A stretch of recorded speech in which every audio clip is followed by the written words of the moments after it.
we're smiling right now, but there's been plenty not to smile about today. As all of you probably know by now, Charles Oliveira, the undisputed UFC lightweight champion, is undisputed champion no more. Brett, he missed weight, came over half a pound, and as such, this belt is now vacant. What can you tell us? Yeah, just that. You know, he is not the champion anymore. You said it best, Jon. And he came into fight week as the champion. He will leave fight week as not the champion, and we're not even to the fight yet. Right. He lost it on the scale, half a pound over. He got that hour, and I think all of us were very optimistic. Hey, come on, half a pound, half a pound. And it didn't happen for him. So he is not the champion anymore. We have a vacant lightweight championship. If Justin Gaethje wins tomorrow, he is the champ. If Charles Oliveira wins tomorrow, I guess he is the former champ, now #1 contender. Yeah. The one thing I noticed about Oliveira, when he stepped off the scale, he looked over at his people as if he was surprised, as if he thought he did make it, like he thought he was on.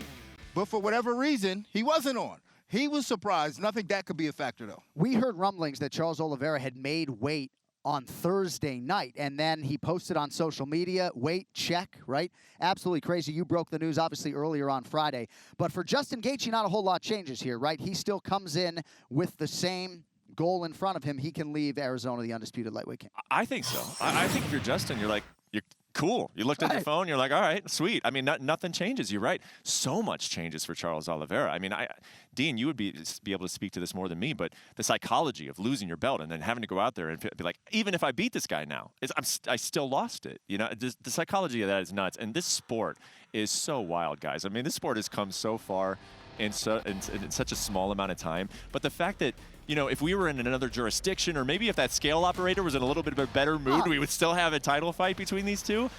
I mean, this sport is just crazy. Yeah, he looked dejected. And the one thing you want on fight week is for everything to align. And right now, things aren't aligning for him. Like, even to start him missing weight, that takes him out of his game, takes him out of the mentality that he needs in order to feel like a winner. Because you want all your wins and everything to come in succession. Yeah. But now, he done got knocked out right away.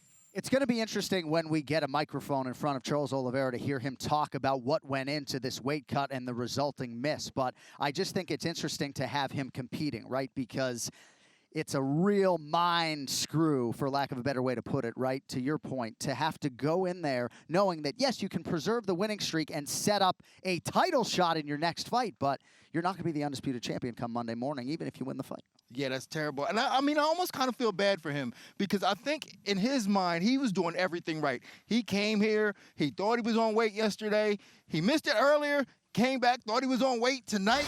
And when he was on the scale, he thought he was on. But the scale said he wasn't.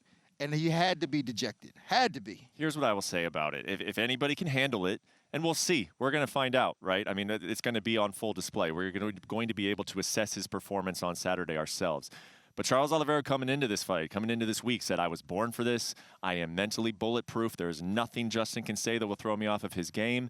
And he even went so far as to tell me this week, guys, that he's like, I'm fine with the result either way. Like, I'm just content. Yeah. I don't feel any stress. I don't feel any pressure. I'm not putting too much into the result. Well, that is going to be tested here because, as you mentioned, this is about as tough of mental circumstances, I think, as you could have going into a fight. So we show you some of Charles Oliveira's weight misses in his career. Of course, the 4 previous misses were at 145 pounds. Dean, you fought in the UFC. You know this roster up and down.